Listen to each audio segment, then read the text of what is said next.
Hello बच्चों, तो आज हम लोग देखने वाले हैं चैप्टर 17 जिसका नाम है पोयम पेयर।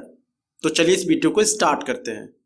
दिया है the charge of the light brigade, यानी इस पोयम में कवि बता रहे हैं कि इसमें सिर्फ 600 सिपाहियों की एक टुकड़ी होती है जो बहुत ही ज़्यादा तादाद दुश्मनों से लड़ने के लिए आगे बढ़ती है। तो चलिए देखते हैं। दिया है half A league onward, all in the valley of death rode the 600। यहाँ पर जो ये सारे सिपाही हैं 600, ठीक है, ये आगे बढ़ रहे हैं। हाफ ए लीग का मतलब यहाँ पर हो जाएगा कि डिस्टेंस, यानी कुछ ही मील दूर होता है जो ये अपने दुश्मन की तरफ बढ़ रहे होते हैं। कहाँ पर? In the valley of death, यानी जहां पे लड़ाई होने वाली थी, जो लोकेशन है उसको क्या बोला गया है? वैली ऑफ डेथ बोला गया है। रोड द 600, यानी इनके सिपाही कितने थे? जो कवि थे वो कह रहे हैं कि जो एक टीम थी उनके जो सिपाही थे पूरे सिर्फ 600 थे, और जो दूसरी टीम थी जिससे वो लड़ाई करने वाले थे वो बहुत ही ज्यादा मात्रा में थे, बहुत ही ज्यादा तादाद में थे। देखते हैं आगे स्टेंजा को। Forward the light brigade charge for the guns he said. यहाँ पर कवि कह रहे हैं जो लाइट ब्रिगेड का मतलब होगा कि जो कम लोग हैं, यानी जो कम लोगों के सिपाही हैं वो क्या कर रहे हैं? वो चाह रहे हैं अपने दुश्मनों को गन से मारना या गन से अटैक करने वाले होते हैं वो।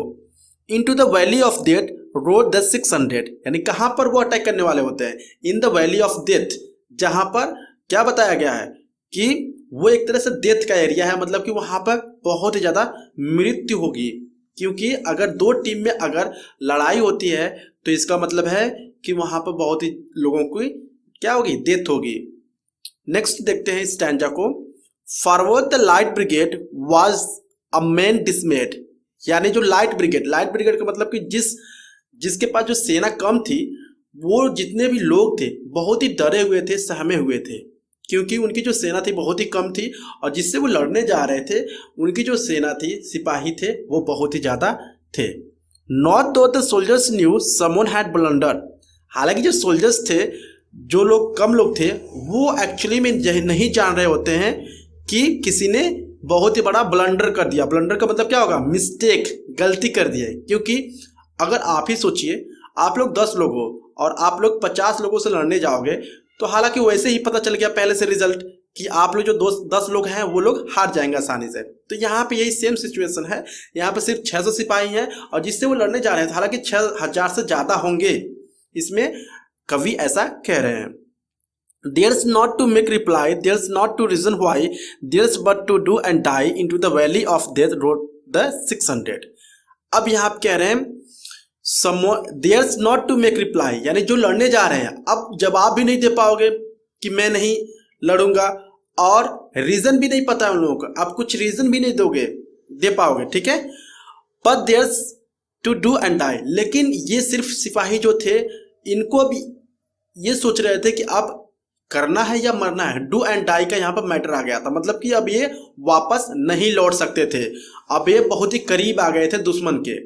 जैसे ही दुश्मन के करीब आ गए थे, ना ही वह कोई रीजन दे सकते थे, ना ही वह कुछ जवाब दे सकते थे अपने लीडर को कि हम लोग नहीं लड़ेंगे। यानी यहाँ पर बहुत ही करीबी मामला था, डू एंड डाई का मैटर था।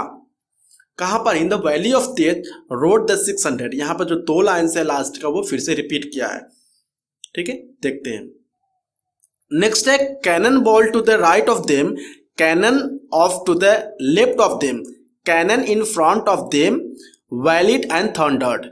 कैनन का मतलब होता है तोप के गोले। जो तोप के गोले होते हैं वो क्या करती है, जो बड़ी टीम होती है वो बरसाना शुरू कर देती है। तो जितने भी 600 ये सिपाही थे, इनके चारों तरफ क्या होता है, लेफ्ट राइट में तोप के गोले चल रहे होते हैं, जिससे क्या होती है, जो पूरी घाटी होती है वो थंडर्ड मतलब कि गड़गड़ा जाती है, मतलब गड़गड़ाहट की आवाज आने लगती है, ठीक है।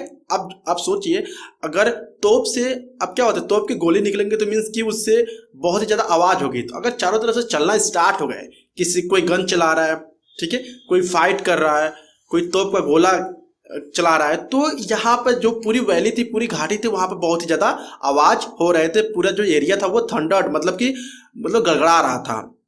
Storm at the with shot and shell boldly they rode and well into the jaw of death into the mouth of hell rode the 600। यहाँ पर जो सिपाही होते हैं वो अपने आप को नहीं रोक पाते हैं और वो बोल्डली पूरी अच्छी तरह से क्या करते हैं, वो लड़ते हैं दुश्मनों से। कहाँ पर, into the jaw of death, यानी हालांकि इनको पता था कि मैं मौत के मुंह में हूँ, क्योंकि ये सिर्फ 600 सिपाही थे और वो जिनसे वो लड़ने वाले होते हैं वो बहुत ही ज़्यादा मात्रा में होते हैं। तो इन्हें पहले ही रिजल्ट पता था कि हम लोग कहाँ जा रहे हैं, मौत के मुंह में जा रहे हैं। हालांकि जो सिपाही हैं पीछे लौटते नहीं हैं, हार नहीं मानते और वहाँ पर वो क्या होते हैं, हिम्मत जुटाकर वो जितने लोग थे वो दूसरे दुश्मन से लड़ते हैं। तो ये थी पूरी इस चैप्टर की एक्सप्लेनेशन। आई होप आपको वीडियो काफ़ी अच्छा लगा होगा। अगर अच्छा लगा please like and subscribe my channel. Thank you.